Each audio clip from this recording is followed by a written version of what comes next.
Devenir grand, ce n'est pas une question de taille, de pouvoir ou de reconnaissance. C'est un mouvement intérieur, silencieux, profond.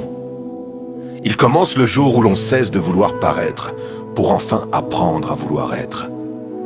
La vraie grandeur ne s'impose pas au monde. Elle se construit loin du regard des autres, dans la patience, dans la fidélité à ce que l'on choisit de devenir. Devenir grand, c'est apprendre à se tenir droit face à l'épreuve. Ce n'est pas éviter la chute qui élève un être, mais sa capacité à se relever sans se trahir. Chaque difficulté affine la conscience. Chaque doute oblige à redéfinir ce qui compte vraiment. La grandeur ne naît pas de la réussite, mais de la manière dont on traverse l'incertitude. Il faut du courage pour devenir grand.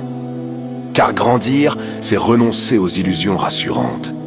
C'est accepter de perdre certaines certitudes, certaines dépendances, parfois même certains visages. Mais ce détachement n'appauvrit pas, il libère. Il nous apprend à choisir avec lucidité, plutôt que de vivre selon l'habitude. Devenir grand, c'est comme l'arbre qui s'enracine avant de s'élever. Plus les racines sont profondes, conscience, discipline, intégrité, plus la hauteur devient possible. Sans racines, la grandeur n'est qu'apparence, fragile au premier vent. Et puis, devenir grand, c'est apprendre la mesure.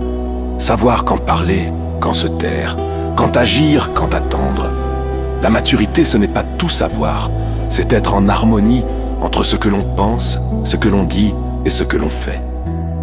Devenir grand, ce n'est pas atteindre un sommet, c'est répondre chaque jour à un appel intérieur, celui de continuer à s'élever, pas à briller.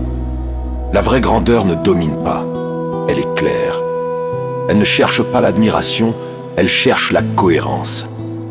Celui qui devient grand n'écrase personne, il élargit simplement l'espace autour de lui, et c'est ainsi, souvent sans bruit, qu'il laisse une trace durable dans le monde.